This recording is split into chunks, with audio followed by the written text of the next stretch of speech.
It's only those who are really vitally serious can live properly, can live a life that's complete and whole. And that seriousness doesn't exclude joy, enjoyment. But as long as there is fear, one cannot possibly be serious or enjoy or know what it means to have great joy. And fear seems to be one of the most common things in life. And strangely, we have accepted it as a way of life, as we have accepted violence in all its various forms as a way of life. We have also accepted and have got used to being psychologically as well as physically afraid. And this evening, if we can, we should go into this question.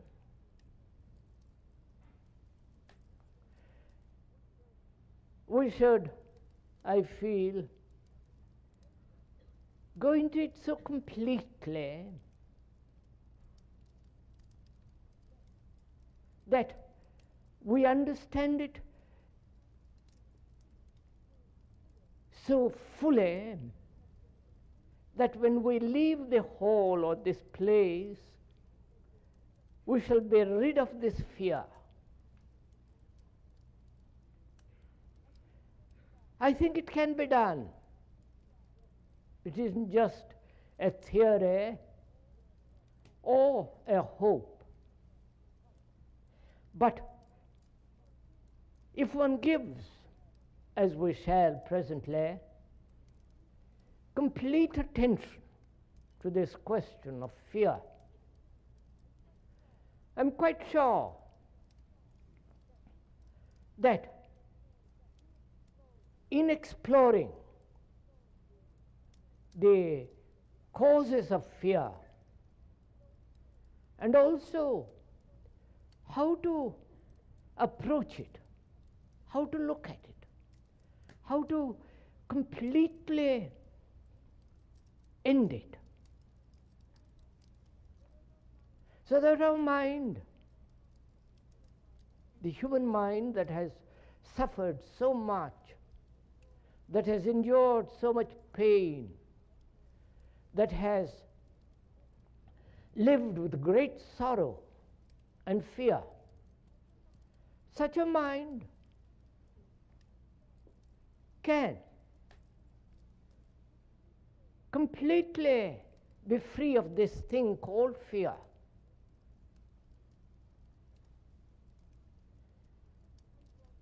And to understand it, we must communicate with each other quite easily. Communication implies, the very word means creating together, understanding together, working together. Not that you merely listen to the speaker, hear a few words or ideas, but with the speaker, take a journey together.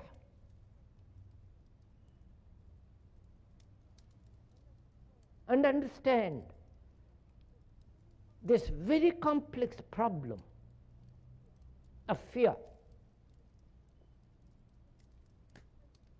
And to to communicate, to take this journey together, implies neither acceptance nor denial.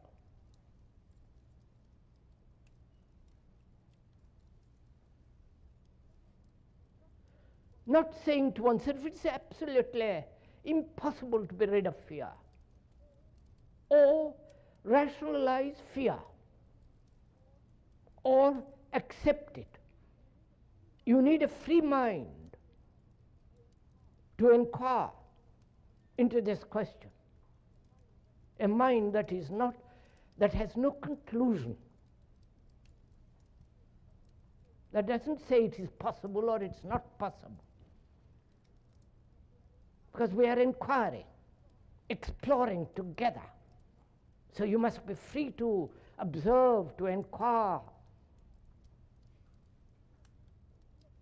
And that's absolutely essential.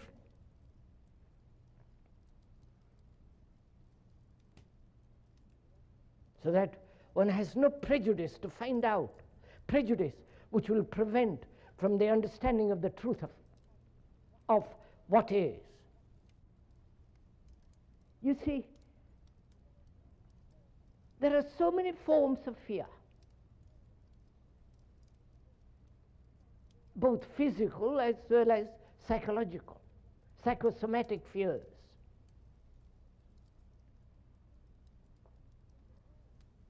And to go into each one of these various forms of fear requires enormous time, demands a great many days to go into every aspect of every fear. But I think one can observe the quality of fear, the general fear, not a particular fear.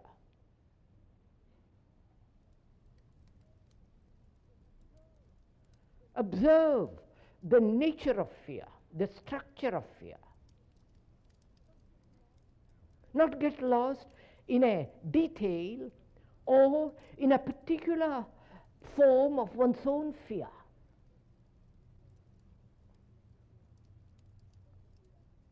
Because when we understand the nature and the structure of fear, then we can apply that understanding or come with that understanding or approach with that understanding of a particular fear. One may be afraid of the dark physically, or one may be afraid of one's wife or husband, or what the public says or thinks or does. Or one may be afraid of this sense of loneliness, or the emptiness of life, the boredom of a meaningless existence that one leads. Or one may be afraid of the future, the tomorrow, the uncertainty, the insecurity, the bomb. Or one may be afraid of death.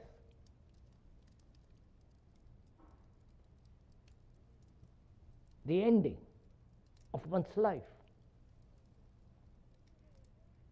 So there are various forms of fear. Neurotic as well as sane, rational fears. If fear can ever be rational or sane. But most of us, apparently, are neurotically afraid of both the past, of today, and of tomorrow. The things that one has done in the past, or the ill health that one has had in the past with all its pain and agony, and not wanting it repeated. And is one afraid of that? Tomorrow, one is afraid of time. Growing old, getting senile, depending on another. So there is fear of time,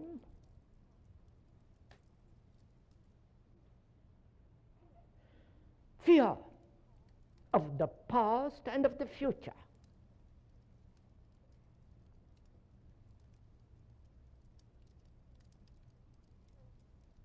And this fear of loneliness, of death, of public opinion, of not conforming, not being able to succeed, not being able to fulfill, not being somebody in this stupid world, and so on. And there are so many fears. Not only conscious fears,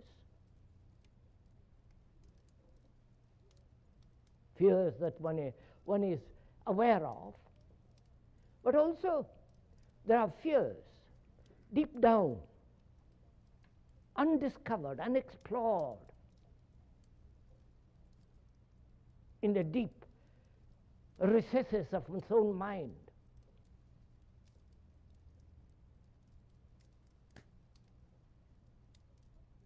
So the question is not only how to deal with the conscious fears as well as those that are hidden, the fear of time,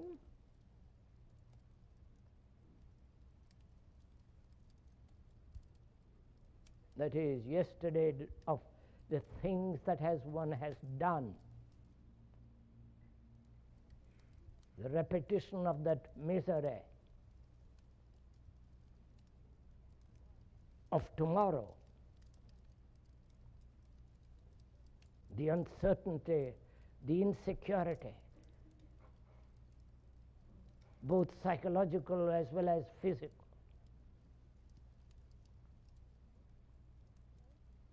And there are the fears of great loneliness.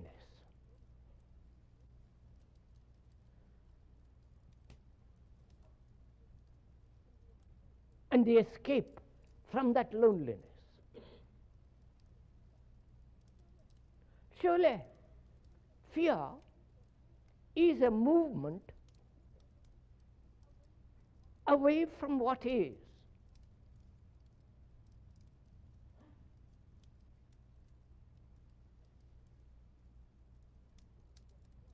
The flight, the escape, the avoidance of actually what is. The movement, the flight away brings about fear.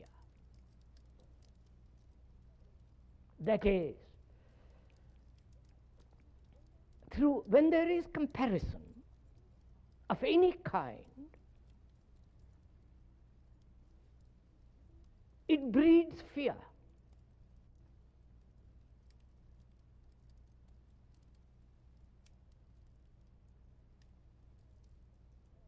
Comparing oneself with another whom you think is greater, wiser, nobler, etc., etc. And the comparison of what you are with what you should be.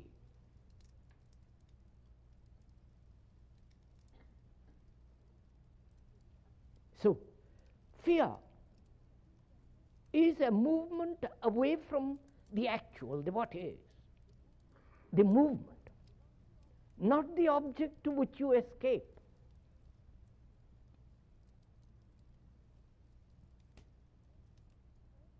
And fear comes about through comparison.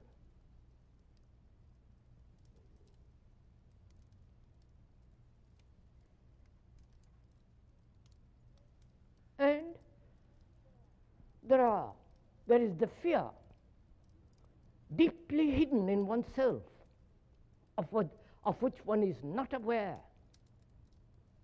So there are these problems, and all very complex. And none of these problems of fear can be resolved through will. Saying to oneself, I will not be afraid. And the act of will has no meaning. I hope you're following all this. It isn't a game I'm playing with you, nor you playing a game with me. We are considering a very serious problem.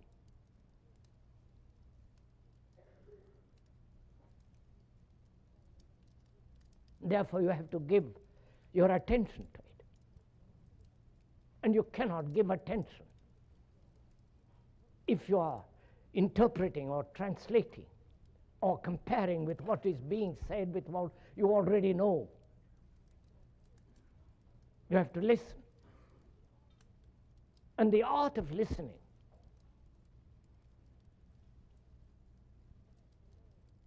one has to learn. Because one doesn't listen at all. One is always comparing, evaluating, judging, denying. Therefore, you prevent yourself from actually listening. To listen so completely to another implies that you give your whole attention, which doesn't mean you agree or disagree, because there is no agreement or disagreement when we are exploring together. Only the microscope through which you look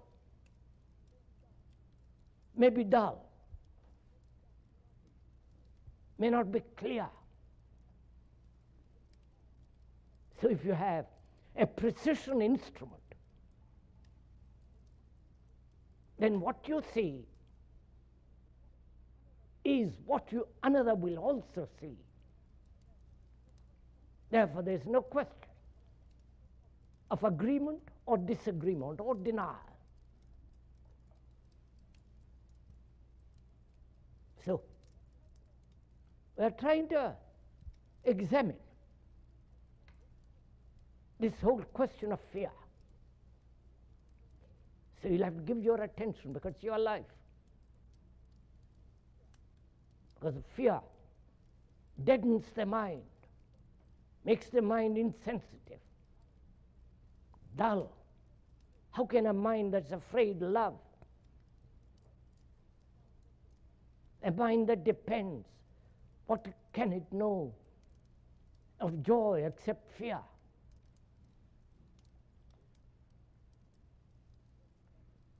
So,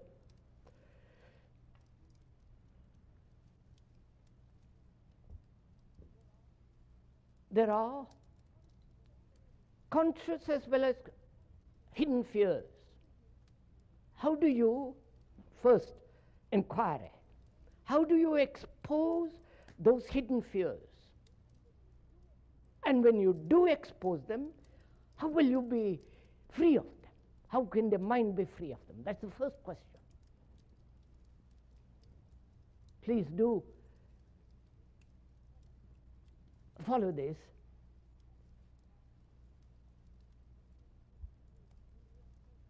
You yourself are doing it.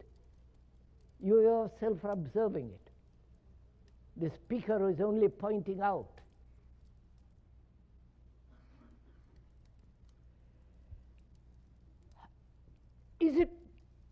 How does it happen that the hidden fears are opened, exposed? One can know the conscious fears, and how to deal with them will come presently. But there are the hidden fears, perhaps much more important. So how will you deal with them? How will you expose them? Would you permit me to take my coat off? You don't mind? So we are considering how the deep layers of fears hidden can be exposed. Can they be exposed through analysis?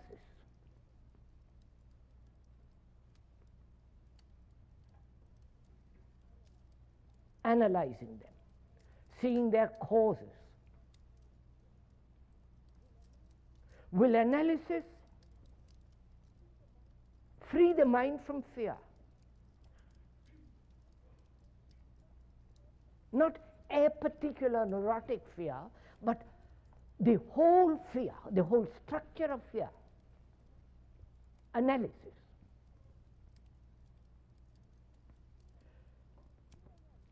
In analysis is implied not only time, taking many, many, many days, years, whole of one's life. At the end of it, perhaps you may understand little, but you're ready for the grave. And also, in analysis implies the analyzer. Who is the analyzer? Is he the professional, the expert, who has a degree, going to analyze your deep hidden fears? And he will also take time.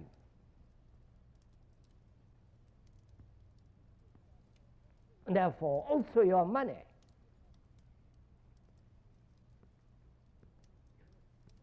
So, analysis implies the analyzer,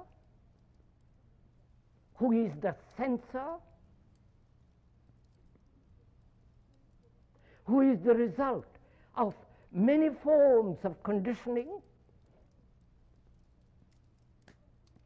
and he is going to analyze the fear which he himself has created. Right? I hope you're following all this. Because our intention is that when you do leave this rather warm hall, that you no longer have any form of fear. It can be done.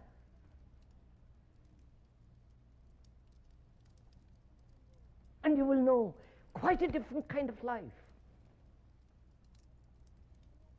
You will know what tremendous joy is.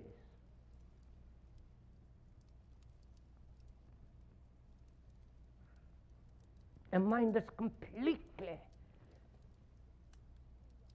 free of this terrible thing called fear.